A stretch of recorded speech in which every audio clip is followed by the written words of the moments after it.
Welcome back. ఒకప్పుడు ఉత్తర తెలంగాణ పారిశ్రామిక ప్రగతికి తలమానికం. వేలాది కుటుంబాల జీవన జ్యోతి ఆదిలాబాద్ సీసీఐ సిమెంటు కర్మాగారం ఇప్పుడు చరిత్ర పుటల్లో కలిసిపోనుందా?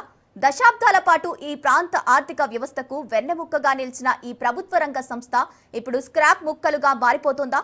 ఇటీవలే రాష్ట్ర మంత్రి దుద్దిల్ల శ్రీధర్ బాబు ప్రయత్నాలతో పునరుద్ధరణపై చిగురించిన ఆశలు 2026లో కేంద్ర ప్రభుత్వం తీసుకున్న స్క్రాప్ టెండర్ల నిర్ణయంతో ఒక్కసారిగా నీరుగారిపోయాయి. యంత్రాల తొలగింపు ప్రక్రియ మొదలు కావడంతో అటు కార్మికుల్లో ఆందోళన, ఇటు స్థానిక ఎమ్మెల్యే ఎంపీలపై ఒత్తిడి తీవ్రమవుతోంది. అసలు ఆదిలాబాద్ సీసీఐ కథ ఎక్కడ మొదలైంది? ఇప్పుడు ఏ తీరానికి చేరింది? దీనిపై రాజ్ న్యూస్ ప్రత్యేక కథనం.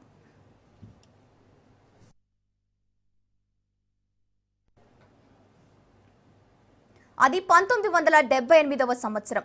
ఆదిలాబాద్ జిల్లాలో సమృద్ధిగా ఉన్న లైమ్ స్టోన్ అంటే సున్నపు రాయి నిల్వలను గుర్తించిన కేంద్ర ప్రభుత్వం సుమారు 60 కోట్ల భారీ వ్యయంతో సిమెంటు కార్పొరేషన్ ఆఫ్ ఇండియా కర్మాగారాన్ని స్థాపించింది. 1982లో ఇక్కడ ఉత్పత్తి ప్రారంభమైంది.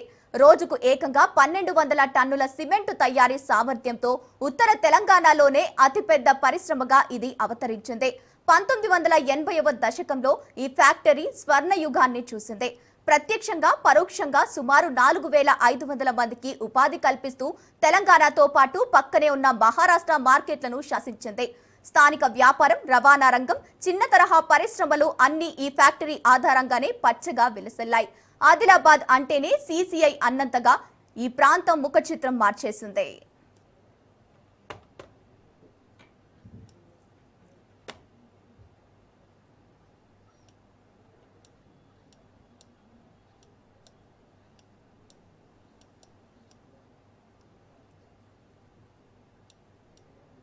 కానీ 1990ల నాటి ఆర్థిక సంస్కరణలు ఈ మహావృక్షాన్ని కుదిపేశాయి. ప్రైవేటు సిమెంటు కంపెనీల పోటీని తట్టుకోలేకపోవడం, పెరిగిన ఉత్పత్తి ఖర్చులు, ప్రభుత్వ నిర్వహణ లోపాలు సీసీఐని నష్టాల ఊబిలో నెట్టేశాయి.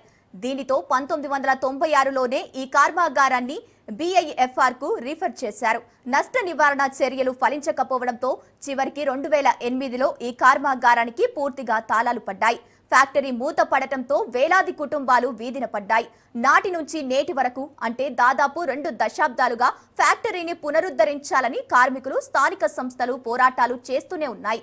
ఆశగా ఎదురు చూస్తూనే ఉన్నారు.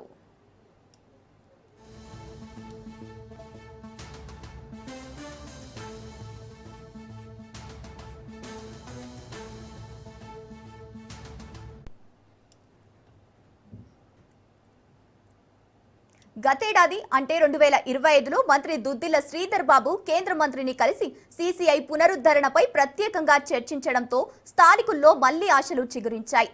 ఫ్యాక్టరీ మళ్లీ తెరుచుకుంటుందని, తమ పిల్లలకు ఉద్యోగాలు వస్తాయని భావించారు. కానీ 2026లో కేంద్ర ప్రభుత్వం తీసుకున్న నిర్ణయం అందరినీ దిగ్భ్రాంతికి గురిచేసింది.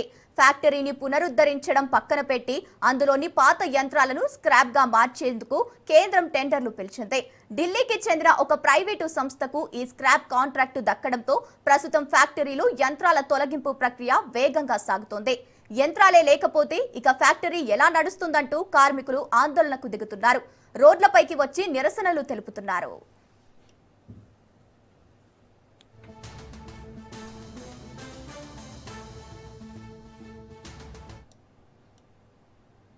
యంత్రాల తొలగింపు వ్యవహారం ఆదిలాబాద్లో రాజకీయంగా తీవ్ర దుమారం రేపుతోంది.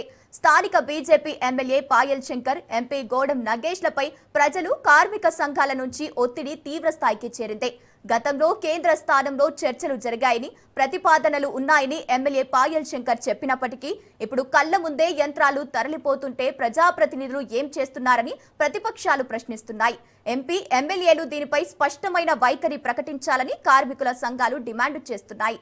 ప్రస్తుతానికి ఫ్యాక్టరీ పునరుద్ధరణపై కేంద్రం నుంచి ఎలాంటి స్పష్టత లేదు. అయితే ఇక్కడ ఉన్న విలువైన భూములు, అపారమైన లైమ్ స్టోన్ నిల్వలు భవిష్యత్తులో ఇతర పారిశ్రామిక అవసరాలకు వాడుకుంటారా అనే చర్చ నడుస్తోంది. ఏది ఏమైనా ఒకప్పుడు ఆదిలాబాద్ ప్రగతికి కేర్ ఆఫ్ అడ్రస్ గా నిలిచిన సీసీఐ మళ్లీ పారిశ్రామిక కళను సంతరించుకుంటుందా, లేక స్క్రాప్ టెండర్లతో శాశ్వతంగా చరిత్రలో కనిపిసిపోతుందా అనేది కాలమే నిర్ణయించాలి.